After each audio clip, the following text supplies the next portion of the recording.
Well, my featured guest today is a celebrated Iranian-American photojournalist, National Geographic explorer, and cinematographer who is impressive enough to have a planet named after him. It's somewhere between Mars and Jupiter, and the designation came from the International Astronomical Union. Babak Tafreshi is the founder and director of the international program The World at Night.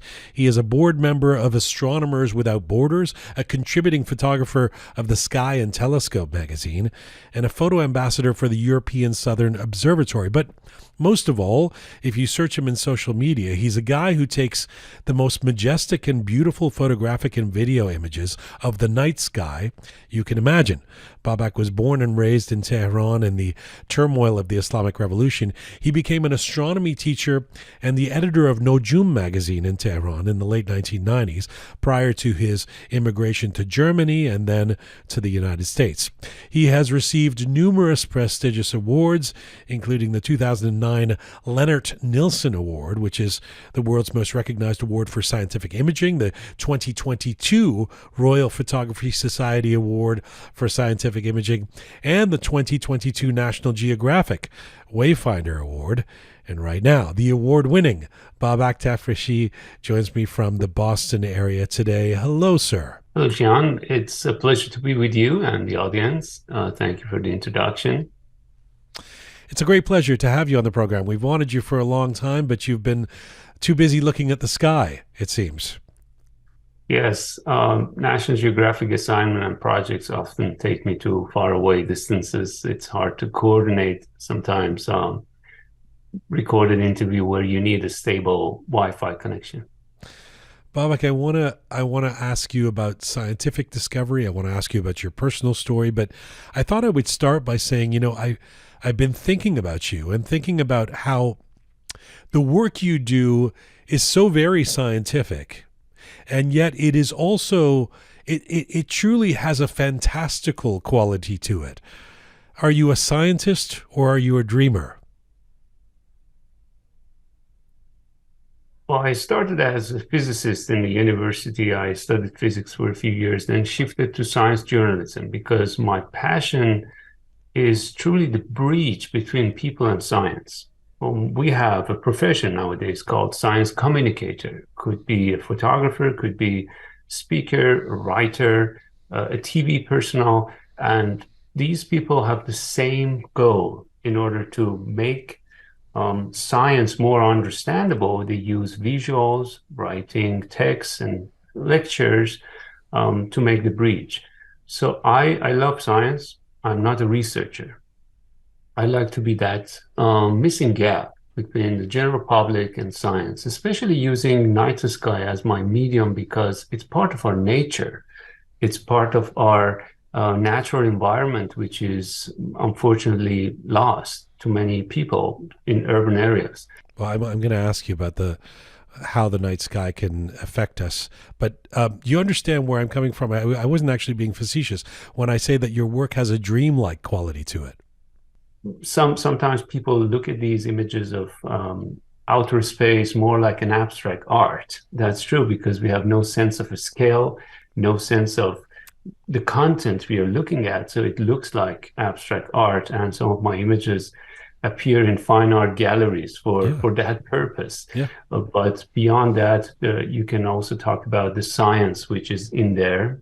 You can talk about the foreground geology and the natural world in general. If somebody were to tell me to, without knowing anything about you, to just go to your Instagram page and without any context, without any writing, without any definition of who you are, and if they were to tell me these are paintings, I would believe them. I mean, that's, and I'm assuming these photographs don't have filters. You're not adding color or, amping up the resonance or something. This is actually what you see in the sky, right? This is actually what is there, but not actually what I see. So two different things. So our eyes are almost color blinded in low light at night. Turn off the room light, for example, or just test it in any dark night and you won't see any color around you. You only see the colors from intense concentrated source of light. for example, a planet, bright star, then you see the color. Anything diffuse and dark is colorless because our cone cells in the retina are not active in low light. Wow. And those are responsible for color detection. You can see the color of bright aurora, for example. You can see the color of a planet. You can see colors of stars through a telescope. But to unaided eye, the Milky Way is absolutely colorless. Still, it's stunning to see the structure and this cloud of galactic origin in the sky, but there is no color unless you do a certain amount of exposure with the camera to reveal it. But then the question comes, is this color real? Yes, it is real. There's a physical reason for every single color in my images, and I don't alter them. So they are true colors, and I'm very conservative, in fact, to capture things based on single exposure photograph, because I started with film technology, and then when I shifted to digital, I followed the same old school methods. Today, we have many possibilities to manipulate images in nighttime photography to capture the Milky Way from one country and foreground from another, or daytime and nighttime. But I like to stay with more realistic approach of night sky photography because I consider it as part of nature. For example, you don't add a cheetah on top of an elephant in wildlife photography, and I don't add a moon in a picture where it doesn't belong. But it does. But it does raise the question on a practical level: how do you know if you can't see with your naked eye? How do you know what you're supposed to take a photograph of that's going to turn out to be this amazing vista? Well, many beginners who start with night sky photography, they come up with very saturated, unusual colors of the night sky. For this question, it's a very good question to raise, because if you don't know the color of the Milky Way, it could be blue, it could be red, purple, anything. You know the color of an elephant. You know, if you shift the white balance of an image taken of an elephant in a safari and change it to red, you know, everybody realized there's something wrong with this image, or there is an artistic reason to make it unrealistic. But if you change the color of the Milky Way, nobody knows. But there is a true color based on physics. For example, we know the color of the Milky Way is pale yellow because of all the dust in the interstellar medium in the galactic plane absorbing light and making everything more reddened, yellowish. Like the sun setting on the horizon, that's the same effect by the Earth atmosphere, making it more orange-red. So that's why we have more yellow pale to the galactic band. And some areas are colorless. Or we have stars, which has color based on their surface temperature. For example, if a star is very, very hot, it's usually white-blue. If a star is cold, it's red-orange. We call them super red giants, star at the end of their life cycle.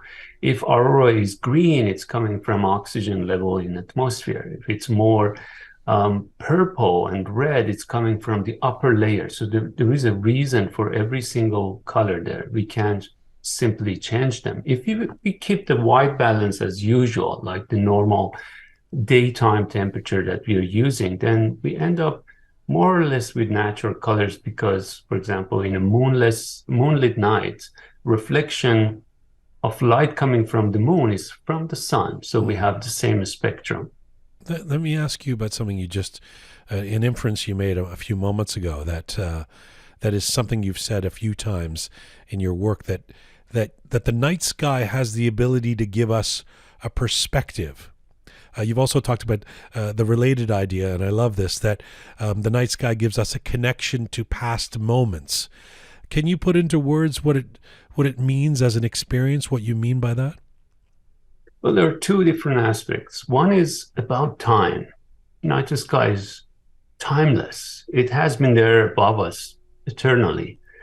10,000 years ago, people were seeing almost the same night sky as today. You know, there are some movements, galactic movements with the stars around the galaxy and the sun itself and the solar system, but it takes a huge amount of time to change the shape of the constellations. And if our ancestors were seeing the same sky It's completely borderless. It's eternal above us. It gives us a way of communicate with our origin. But at the same time, night sky is like a time machine.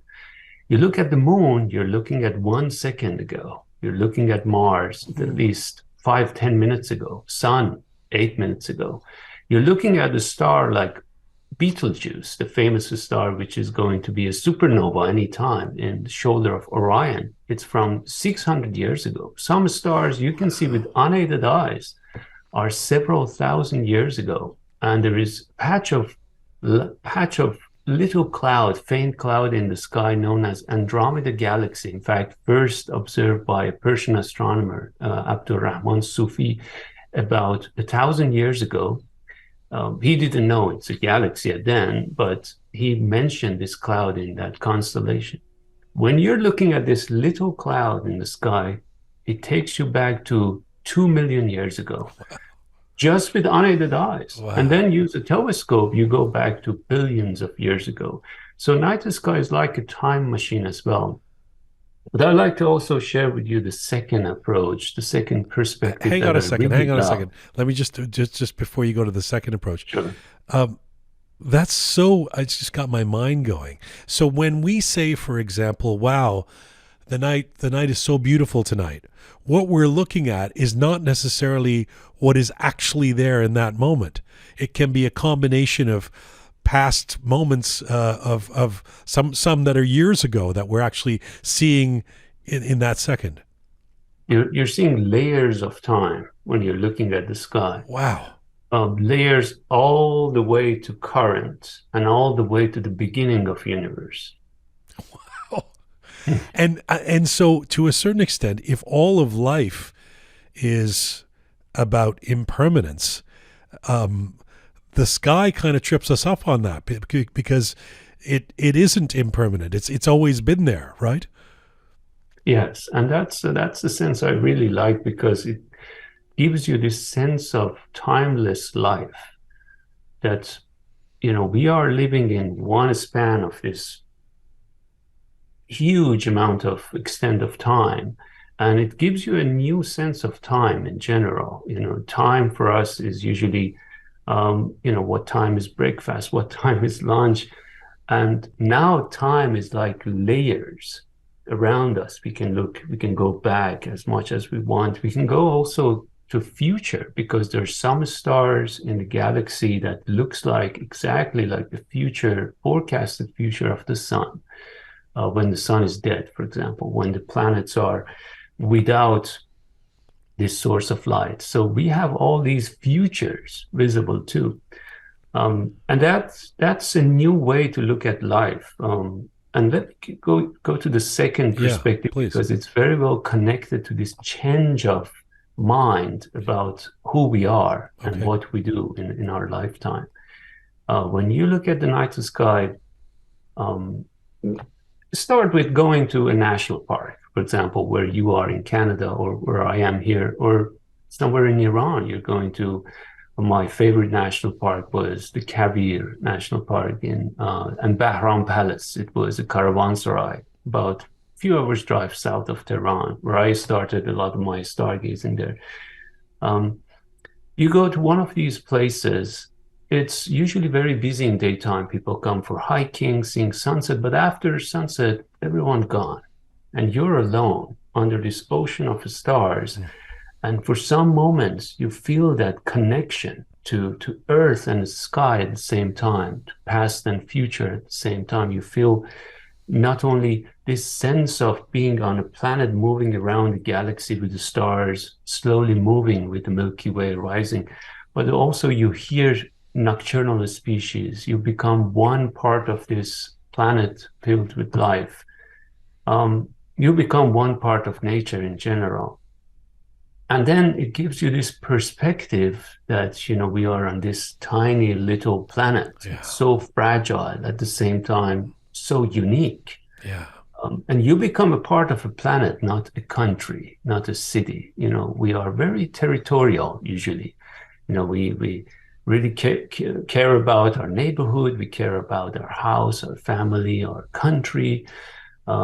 But caring about the planet is usually the second or the last priority, and Yeah. that gives you a little change in life. And over time, if you experience it more and more, it gives you a totally new perspective to life. And when you're in that moment, as you talk about, I'm imagining it.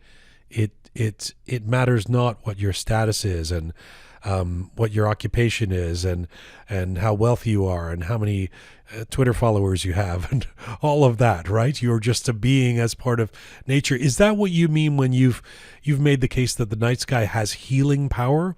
I mean, it seems counterintuitive. I can imagine somebody going, "Well, how does the sky heal us?" This sounds like some sort of, 60s hippie idea, spiritual idea. But when you're talking about it in the terms you just are now, it is again a sense of perspective about who we are and how small all of our concerns are in our daily life. Is that what you're getting at?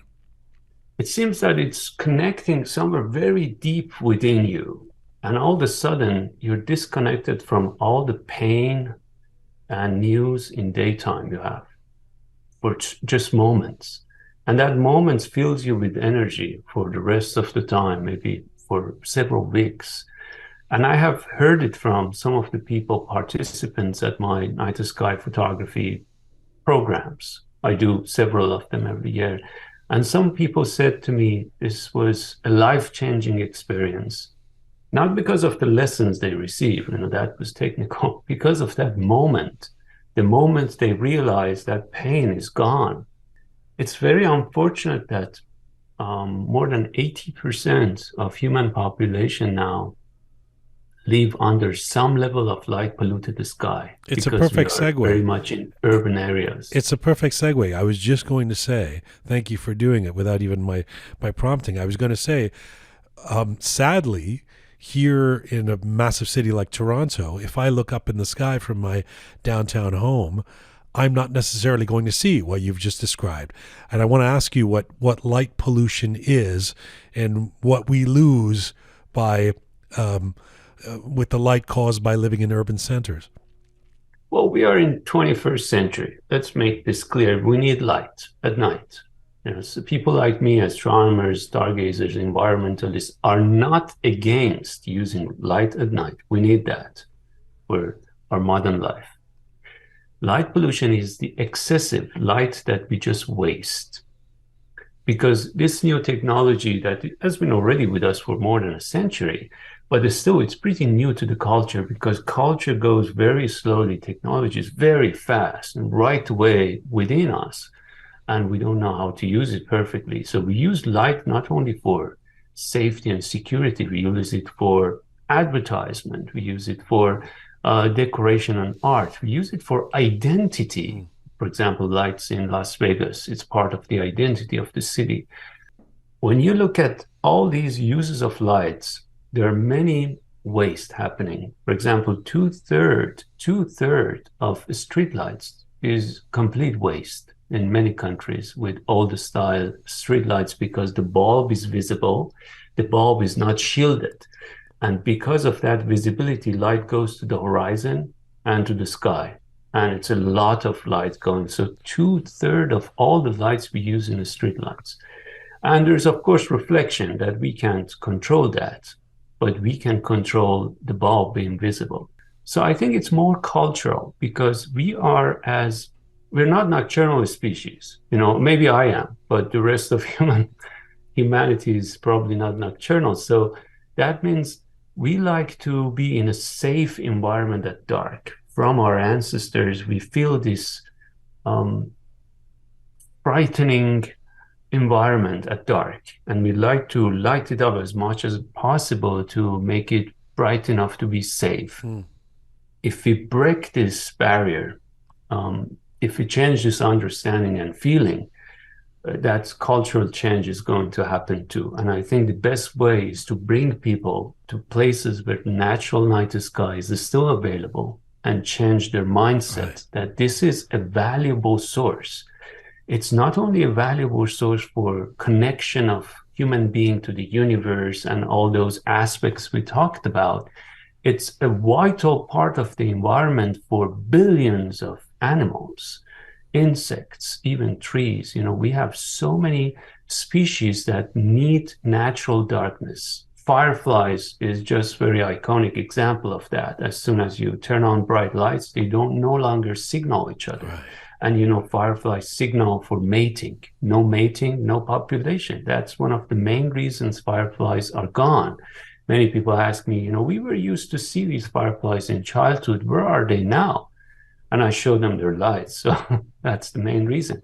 Or migratory birds. Billions of migratory birds die every year. The static is just unbelievable. It's more than 4 billion only in North America per year because they are attracted by city lights to the cities. And when they come to the cities, they get lost and they usually die or hunted by cats and other predators there.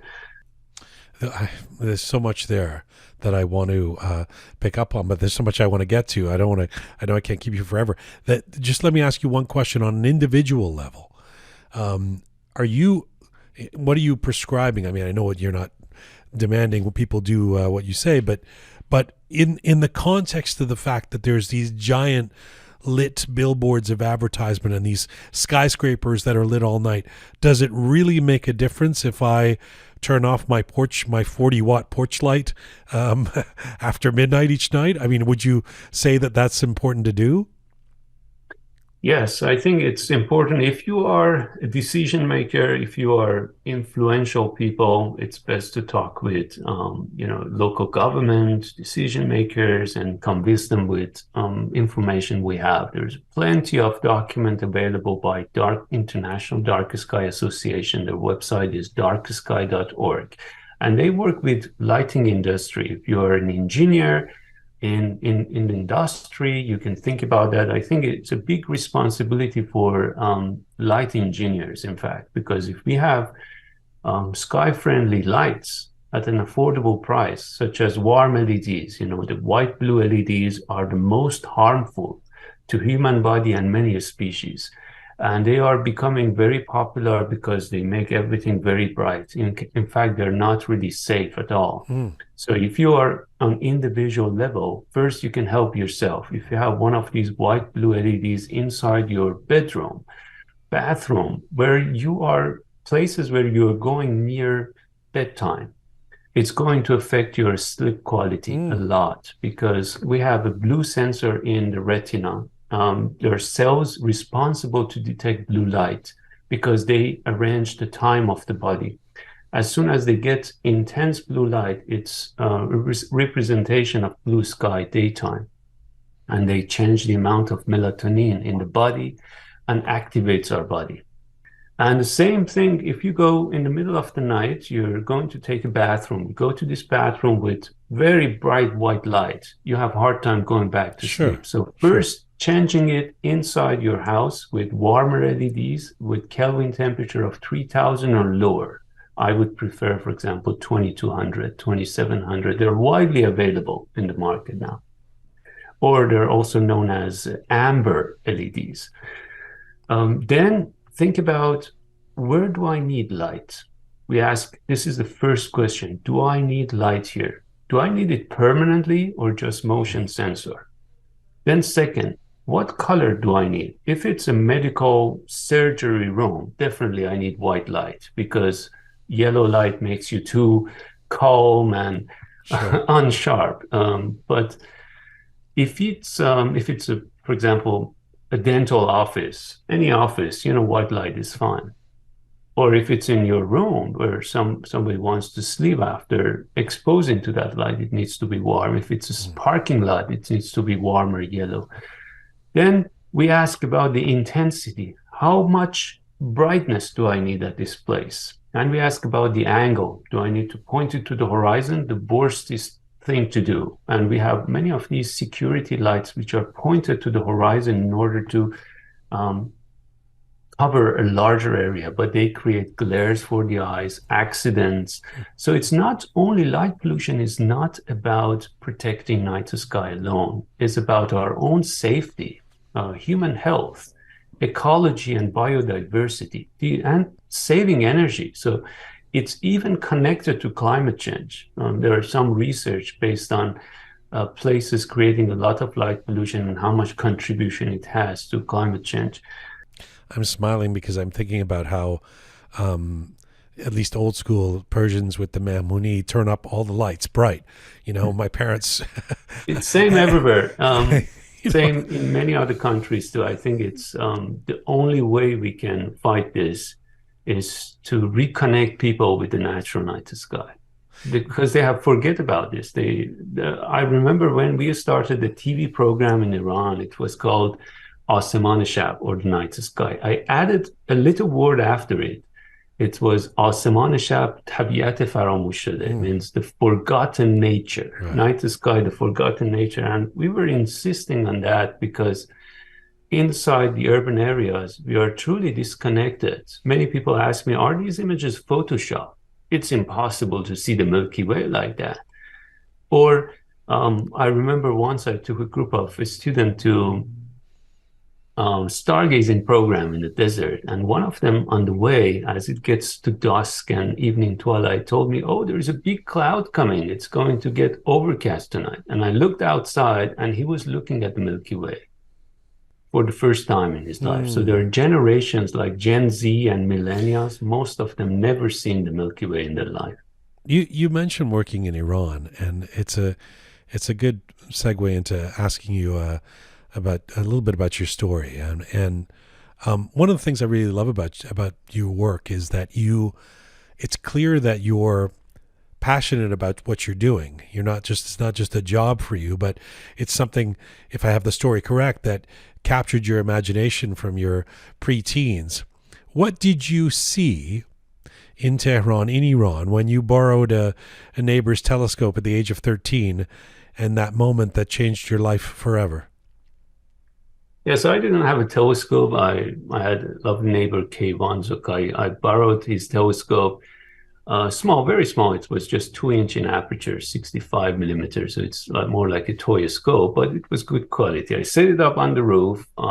Something probably you didn't read on my previous interviews is I didn't manage to look through that telescope to see the moon on the first night because all my friends were more interested to look at a girl next door. So that was the first night. But the second night, we managed to set up the telescope and look to the moon. For moments, I couldn't believe my eyes because I didn't expect to see so much details of another celestial body in outer space. You could see mountains, craters, these vast areas of solidified lava, which we call the moon oceans or seas, and only through a very small telescope. And I had a book with a map of the moon. It was even more detailed than map. And as the Earth was rotating, the moon was just gliding across the field of view. It was like being on Apollo spacecraft looking out of the window as you're orbiting the moon, looking for a place to land.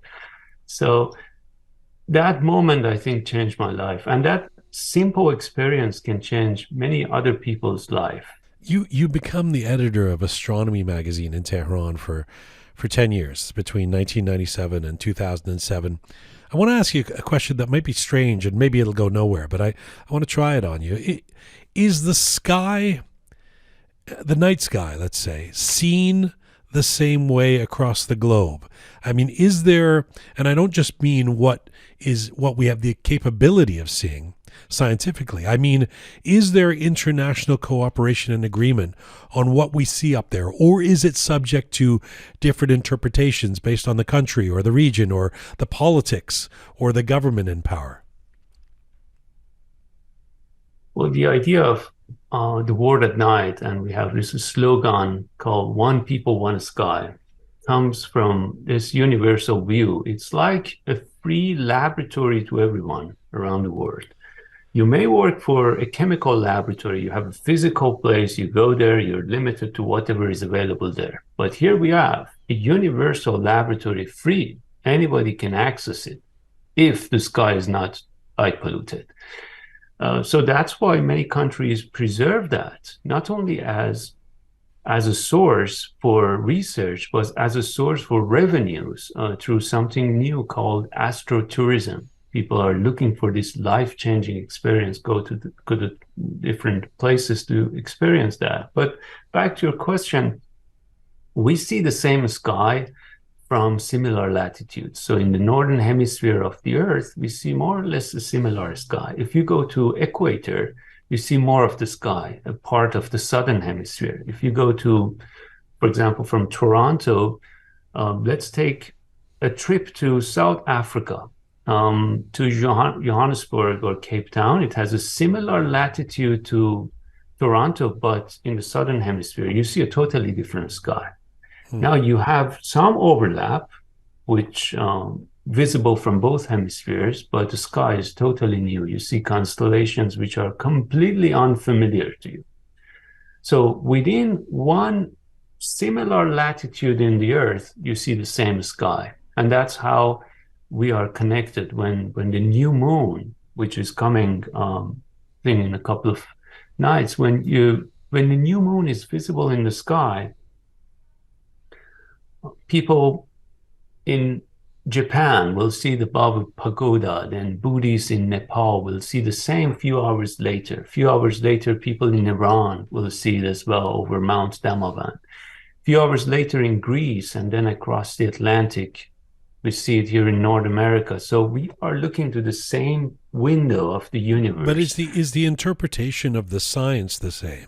In other words, if American astronomers say this is what we've deemed is happening in and around Mars, does a regime or a government or a state that is not necessarily friendly to America, the Russians or say the Iranian regime, does it accept that, or are there challenges where you say, well, we don't accept your science on, we see the sky differently? I mean, I don't know if this is a stupid question, but in every other way in our world, there's disagreement around, there's little international cooperation. So I'm wondering what happens when it comes to the sky and space. Oh, no. Yeah, they accept it because it is science. And in science, if you have evidence, provable evidence, then it's fine. Yeah, somebody else can test it, can experiment. Of course, there are debates over some fundamental questions, for example, the origin of the universe, the Big Bang theory, right, or dark energy. Something in cosmology, we have a lot of debate. But if you are working on a star, some other scientist in another country can follow up your research. They can use it. We use research done centuries ago by other astronomers, earlier astronomers, even before the telescope, in order to understand the stellar evolution today of many major known stars and how they have been changing in brightness or going under eruptions and so on. But if it's more about low orbit objects, for example, satellites, then it's a different story because some of these are visible from one area and not from the other. It's not completely connected to your question, but it's an interesting topic that we have a very rapid growth in the number of satellites in the Earth in the past 3 years. In fact, the number has been doubled. From about 5,000, we are now near 10,000 satellites. Not all of them are operating, but the number is increasing because of small satellite projects such as Starlink and similar. And many of them are visible to cameras, to telescopes for sure. All of them are visible to telescopes because they're reflecting sunlight, also to human eyes. And this question is raised since a couple of years ago that what happens to the future of the natural night sky when we completely dominated by sun-reflecting satellites? Right. Even some companies are thinking about using these satellites for advertisement. And you look to the sky, and instead of the full moon, you see Coca-Cola. The biggest possible billboard. Use the sky to promote your products. Yeah, it's in fact, it started, another project happened in China, and that satellite is planning to reflect sunlight and works as the full moon, which is always there because it's a geosynchronized satellite. So that means it rotates with the same speed as the Earth. So you will see this artificial full moon every night. And it's for mainly advertising. Some other companies thinking about using that to increase amount of light in some areas which are in the valleys. And there's so many crazy ideas at the moment, but majority of the issue coming from small satellite constellations, because there are thousands of them going to space. And not only it creates sunlight reflection and pollution in the sky, but it's also make space exploration difficult, from sending rockets to doing astronauts activities, for example, spacewalk, because many of them become space debris after a while. They broke apart, they impact each other, and nobody cares about these small satellites, but these debris can be quite frightening for spacewalkers in future.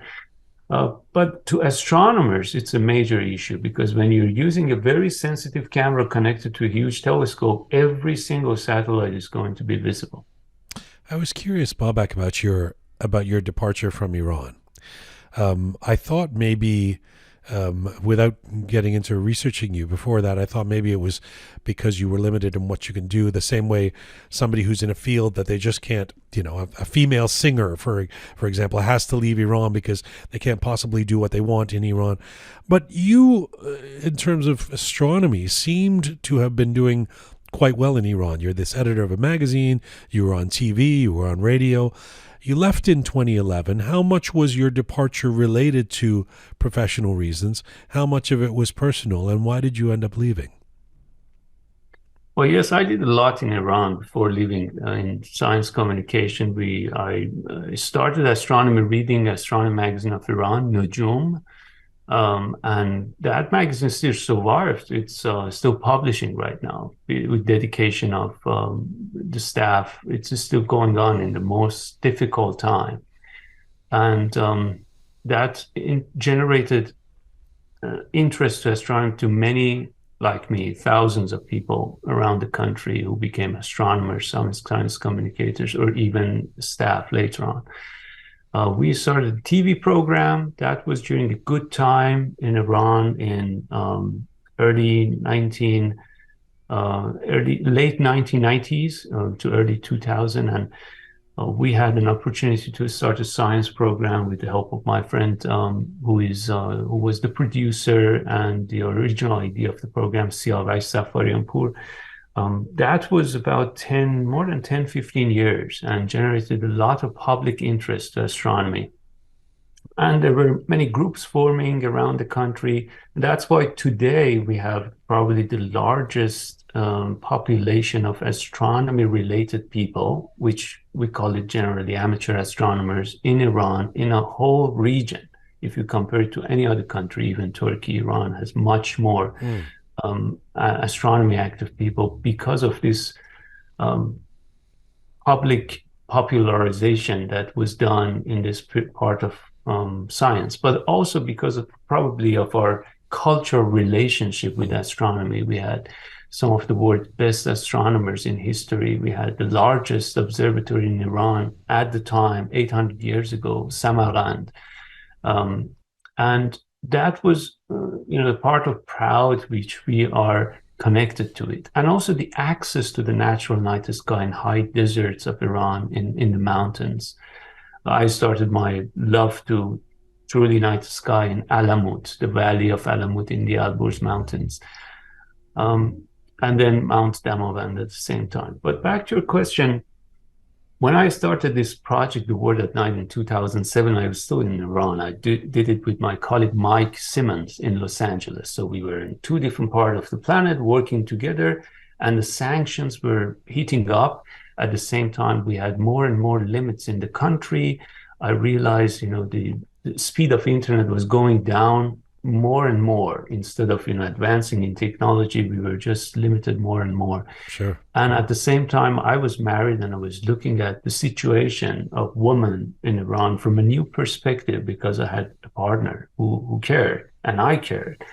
And woman life freedom, which is a movement today, it was within every one of us in the past, in the last 4 decades, more or less, to some degree. And that was another reason we left the country. So the two main was this looking for freedom like any other Iranian diaspora, and looking for a free ward to do my work because I couldn't do any contract with National Geographic simply because of sanctions. I Right. was not sure if I can access my own website tomorrow because of filtering.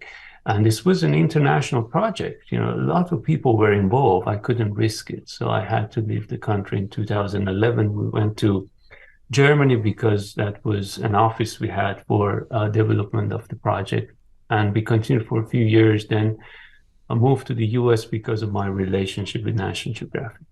I mean, you are celebrated worldwide, but you are a prominent Iranian. And I'm curious how you reacted. I mean, I've seen a couple of your posts, but how did you react to the uprising that began after the killing of Mahsa Amini in September of last year? Well, I reacted to the other previous unrest in Iran and social injustice every now and then. You know, my account is dedicated to astronomy and night sky, but every now and then I had one or two posts about every one of these issues. But when this has started, soon I realized it's very different from the previous ones because I was traveling at the time. For the first week or so, I didn't react at all because I was in remote areas. But I was receiving information as it goes on and on. I realized this is not the case like before. It's not going to end. This is the change many people were waiting for. And as we see today, it's still continuing in new form. And that was a responsibility I felt because first, I realized this is the moment we were waiting for. And although my field is totally different, I have that responsibility. And second, I saw this, people who are fighting for their freedom in my motherland, they have no voice to share with the rest of the world. And then I realized, there's so many news coming, but very few are doing fact checking and trying to abbreviate this, to summarize this in a short post with good information. I said, maybe I can do that. So I was contacting my friends, journalists to, fact check, to find things from human rights watch organizations, and then put them all together in one single post, as short as possible with reliable information. So that was the responsibility I felt I had to do. But again, it's just one piece of a much larger puzzle Sure. that needs help of everyone. You said this has affected photojournalist friends of yours, though, inside Iran, which is not a surprise. What can you tell us about that? Well, a lot of photographers, not necessarily social justice photographer or political photographer, general photographers, they were arrested as soon as they were seen with cameras on the street on the very first day. Or they were addressed and all their equipment were captured for a long time. So they had no access to equipment to do anything. So that's why we didn't have much images coming out from professional level. It was mainly people on phone shots because many of them were arrested. And the second reason, we receive a lot of good images without any credit because people couldn't risk, having names tagged to these images. And that made it very difficult for journalism here in the West because the media couldn't rely on these images. Sure. It's a great pleasure to talk to you. Let me end off with a couple of maybe broader, almost philosophical questions. Maybe you have traveled extensively and expansively across the world. What would you say you've learned from all your travels? I think I like to usually regard myself as a citizen of planet Earth. Of course, I care about Iran as my motherland country. I know every corner of Iran. I traveled almost to all the provinces, many cities, national landmarks of the country. As a teenager, I started doing that as part of my hobby. So traveling was the way of exploring for me. And I think traveling is a classroom. If you're not on a tour. If you go on a tour, you go to specific places. It's good to be on a tour on certain destinations, but if you travel on your own, communicate with local people, you start with research on where you're going. You start to realize that even if you're going to stargaze, you need to know the local culture, where to go, when to go, how to communicate. You learn about other languages. And it has been the greatest university to me to learn about other places of the planet. And as you go to these places, you realize that we are just one part of a larger human family. We talk about this one family of humanity in many places. It's like a slogan for everybody. But in order to sense it, you have to travel and you have to be connected with these people in their own level. How solitary is it?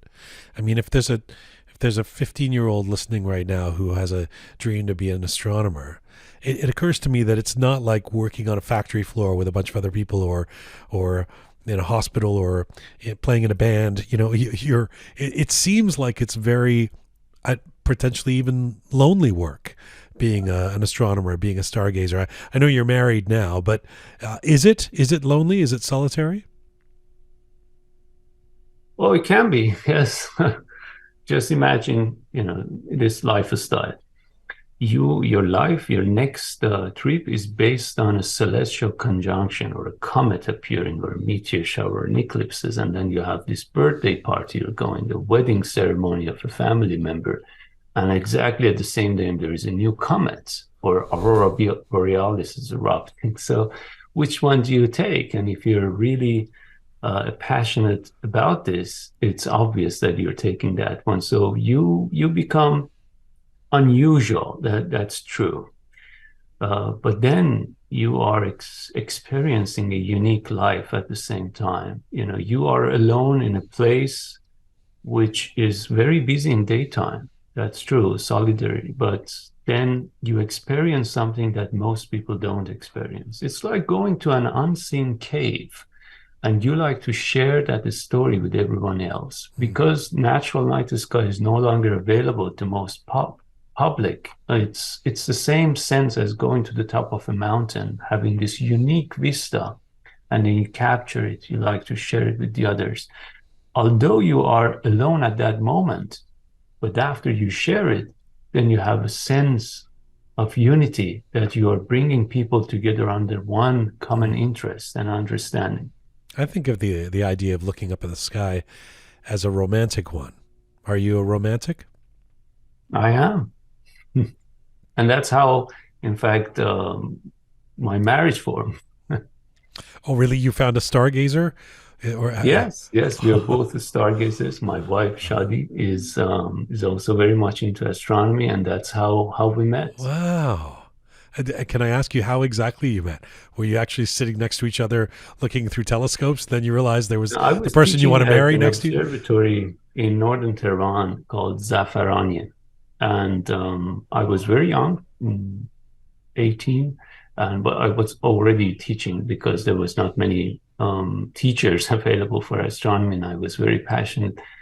And she was also a student at that observatory. So we started a friendship later on. We started in that caravanserai in the desert of Kavir National Park, Bahram Palace.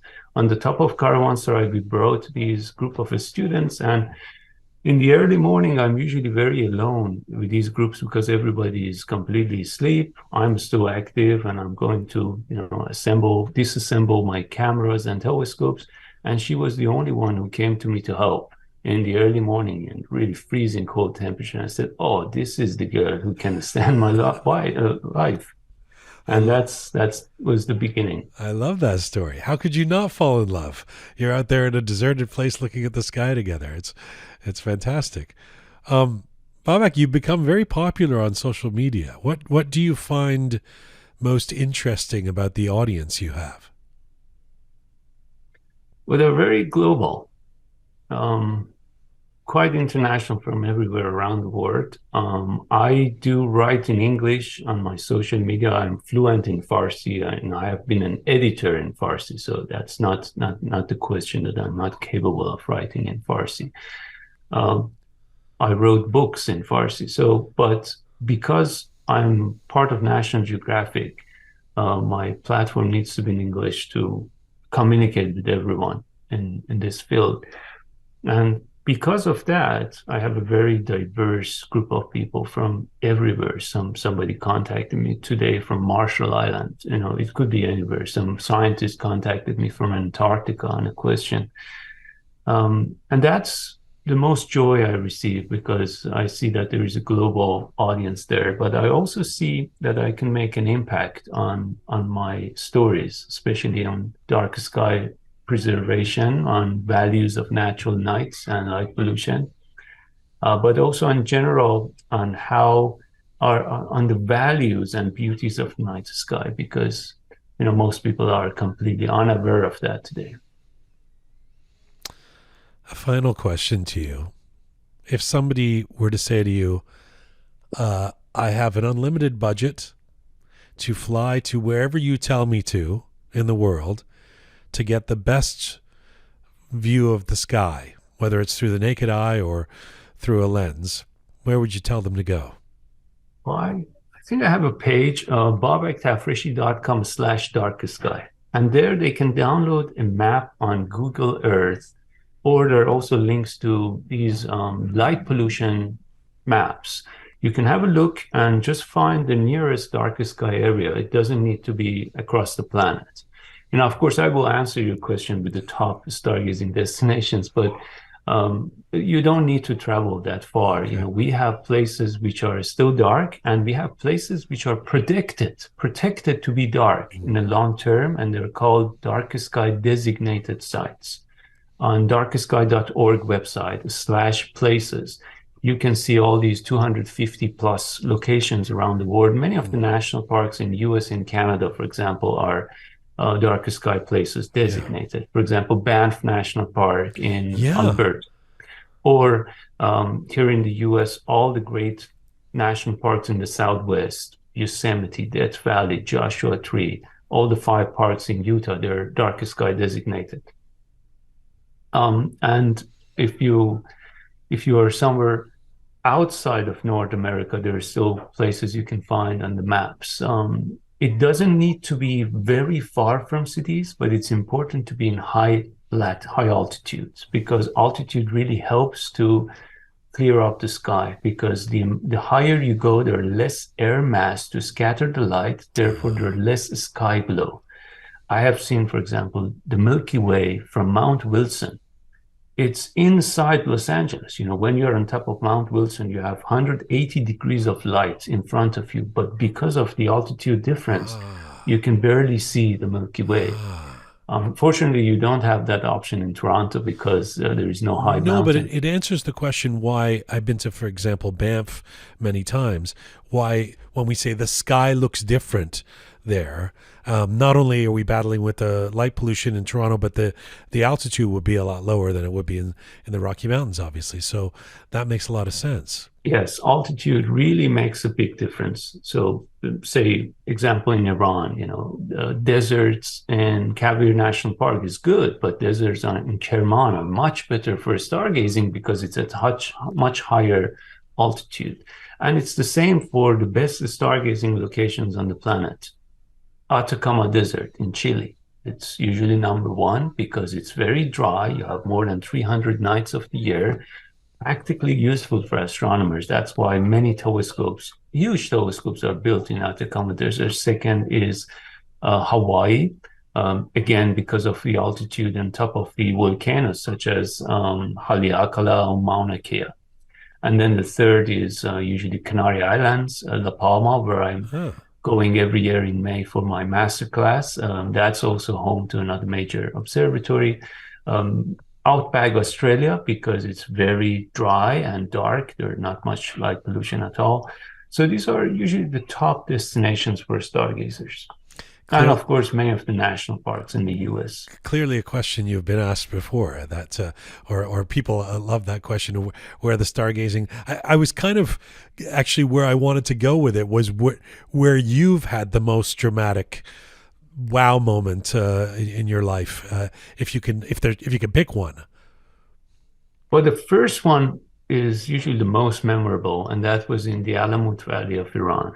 I went to this village called Ghazor Khan. It's a small village where the iconic castle of assassins is still left there on top of on top of a rock, known as the Eagle Rock. And we were just next to that rock, and that's also the place where the Persian astronomer Tusi was observing for several years before the Mongols attacked that area and managed to occupy the castle. And then he became astronomer for them. Very interesting story. But 2C was observing from there, and the sky was truly dark. And that night, I was observing with my friend Oshin Zakarian, who is also a colleague here with the Word at Night program right now, and group of villagers, kids around us with our tiny telescope. That was really sensational to me. The second one I remember was in 2009 in Nepal, looking at Mount Everest from Sagarmatha National Park as we were hiking up to altitude Wow. to see more clear sky. That was after a two-day hike, we reached to the altitude that all these mountains were visible and the sky was crystal clear. The Wow. altitude really makes a big difference. It is what an education it is talking to you, and an inspiration as well. I thank you so much for the time, and for the work you do, and I can't wait to chat again sometime soon. Thank you so much for this today. Thank you, Jean. All the best. Khodafis. Take care.